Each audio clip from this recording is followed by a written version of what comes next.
Welcome to रॉयजिक वे YouTube channel पर आप सभी का स्वागत है, अभिनंदन है। आज का ये वीडियो संबंधित है प्रेजेंट इंडेफिनिट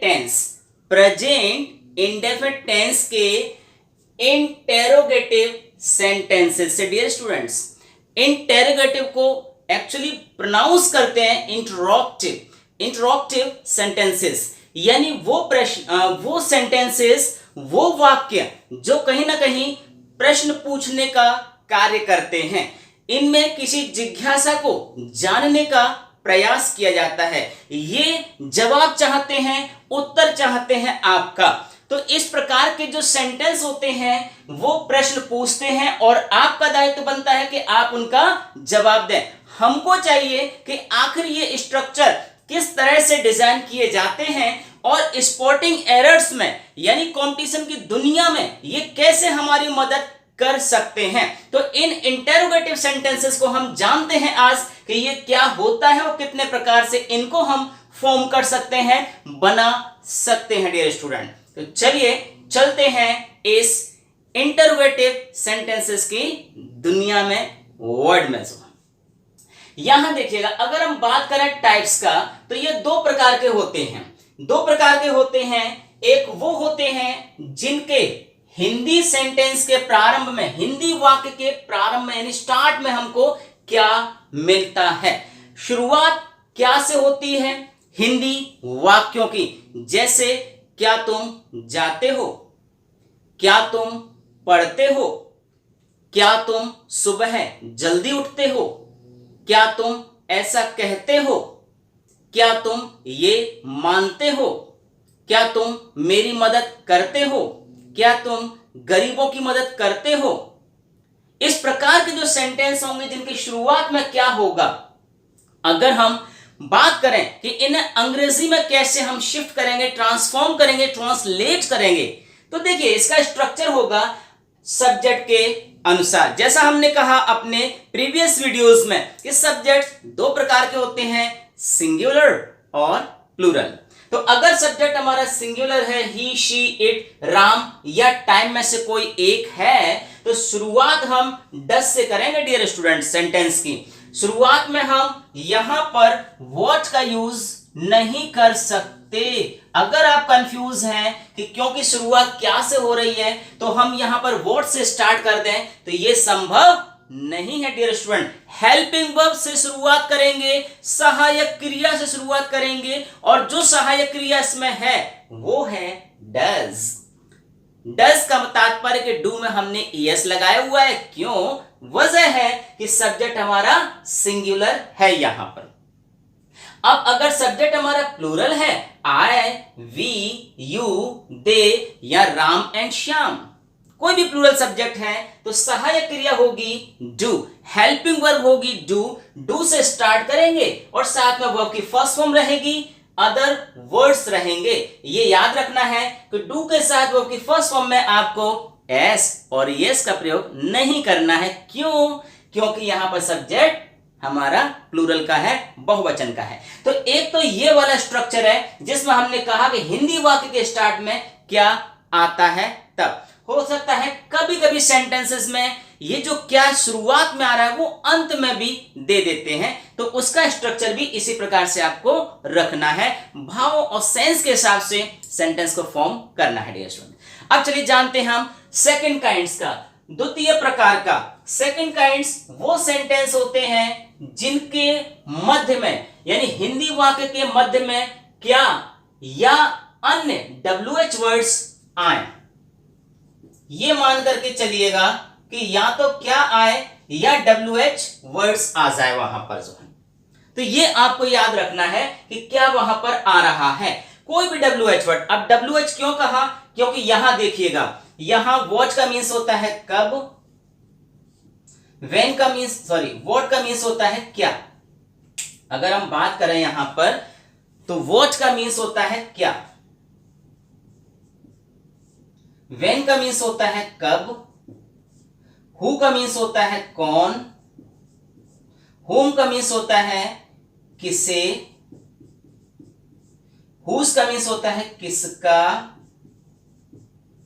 वाई का मीन्स होता है क्यों, वेयर का मीन्स होता है कहां, विच का मीन्स होता है कौन सा, और हाउ का मीन्स होता है कैसे। तो ये कुल मिलाकर के 9 होते हैं जिन्हें हम WH वर्ड के नाम से जानते हैं। WH फैमिली भी इनको हम कहते हैं क्योंकि इन सारे वर्ड्स के स्टार्ट में हमको WH मिल रहा है।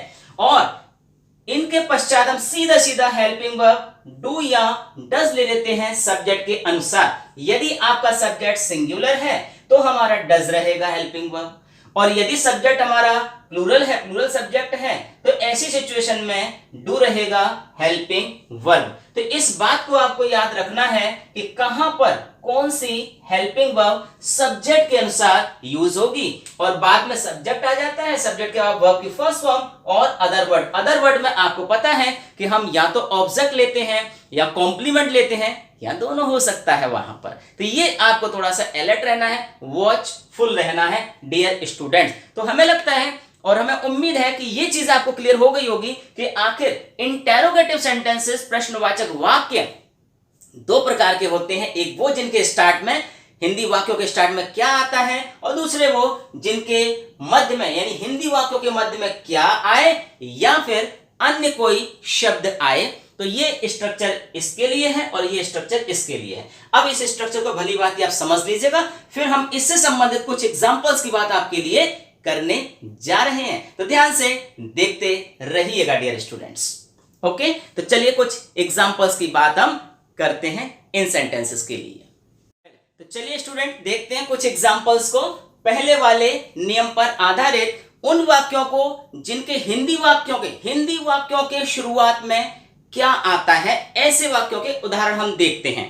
पहला सेंटेंस है, क्या वो सुबह जल्दी उठता है। सब्जेक्ट सिंगुलर, ध्यान रखिएगा, क्या वह सुबह जल्दी उठता है। अंग्रेजी देखिएगा, does he get up early in the morning. Does he get up early in the morning या does he get up early morning, यानी इन द मॉर्निंग के स्थान पर सीधे सीधे आप अर्ली मॉर्निंग बोल दीजिएगा, है ना। तो does he get up early morning या does he get up early in the morning, क्या वो सुबह जल्दी उठता है। यहां क्या था, तो हमने डज से स्टार्ट किया, सब्जेक्ट सिंगुलर इसलिए केस बन गया यहां पर। अगला सेंटेंस, क्या राम समय पर स्कूल जाता है। Does Ram go to school on time. On time का मतलब ठीक समय पर, और अगर आपको लगता है कि समय से पहले पहुंच जाता है, एक निश्चित समय से पहले पहुंच जाता है, तो हम कहेंगे इन टाइम, यानी does Ram go to school in time. At times मत कहिएगा क्योंकि एट टाइम्स का मतलब हो जाता है कभी कभी। अब प्लूरल सब्जेक्ट के साथ वाला देखिएगा, प्लूरल सब्जेक्ट के साथ वाले को हम देखते हैं।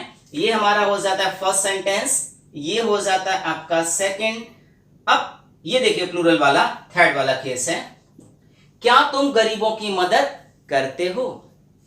क्या तुम गरीबों की मदद करते हो, डू यू। अब क्योंकि सब्जेक्ट यहां पर प्लूरल वाला है इसलिए हमारी डू से स्टार्ट हो जाएगा ये सेंटेंस। तो do you help the poor, ये ध्यान रखिएगा, पुअर्स मत करिए कभी भी। तो do you help the poor, exam में वो हो सकता है आपको पुअर्स बोल दें यहां पर, तो ये रॉन्ग हो जाएगा आपके लिए। डू यू यानी सिंगुलर सब्जेक्ट के साथ सिंगुलर वर्ब और प्लूरल सब्जेक्ट के साथ प्लूरल वर्ब का यूज हम कर सकते हैं डियर स्टूडेंट्स। तो do you help the poor, अंग्रेजी में हम क्या तुम गरीबों की मदद करते हो, अंग्रेजी में कहेंगे do you help the poor. दूसरा सेंटेंस देखिएगा, चौथा सेंटेंस है, क्या वे तुमसे कहते हैं। क्या वे तुमसे कहते हैं, डू दे से टू यू। डू दे से टू यू या क्या वे तुम्हें बताते हैं, तो do they tell you. Do they tell you, ध्यान रखना टेल के पश्चात टू नहीं आता और से के पश्चात टू आता है। जैसा पास्ट में हो जाता है सेड के पश्चात टू और टोल्ड के पश्चात टू का यूज हम नहीं करते डियर स्टूडेंट। तो देखा ये एग्जांपल्स हैं जिनकी हमने यहां पर मदद लिया, हेल्प लिया आपके लिए, ताकि आप समझ पाएं कि आखिर कैसे हम इंटरोगेटिव सेंटेंसेस को फॉर्म करते हैं, बनाते हैं। और इसका जो दूसरा वाला टाइप हमने बताया था कि हिंदी वाक्य, वो हिंदी वाक्य जिनके मध्य में कोई प्रश्नवाचक शब्द आता है, क्योंकि वो थोड़े वाइड हैं, विस्तृत हैं, थोड़े व्यापक हैं, बड़े स्तर पर हम उनका कार्य करेंगे, इसलिए उनके लिए हम एक कंप्लीट सा वीडियो बनाते हैं जो इसके बाद आपके दहलीज पर आने वाला है। तो डियर स्टूडेंट, हम चाहते हैं कि ये वीडियो आपको अच्छा ही लगेगा, आपकी आशा और उम्मीद पर खरा उतरेगा ही उतरेगा। तो निश्चित तौर पर आपका अब दायित्व बन जाता है कि वीडियो को आप लाइक करें, चैनल को आप सब्सक्राइब कर दें यदि आप पहली बार हमारे चैनल पर आ रहे हैं, पदार्पण कर रहे हैं। साथ में एक बेल आइकन भी उपस्थित होगा, उस घंटी को भी बजाता कि हमारे द्वारा भेजे गए सारे वीडियो अपडेट्स नोटिफिकेशंस आपके पास बिना किसी बाधा के पहुंचते रहे, ताकि वो आपकी किस्मत को चमकाने का काम करते रहे, आपको बनाए मुकद्दर का सिकंदर। ध्यान रखें, श्रमेव जयते, यानी श्रम की जीत होती है, परिश्रम की जीत होती है डियर स्टूडेंट्स। वेल, तो this is okay for today's video. आज के इस वीडियो के लिए इतना काफी है।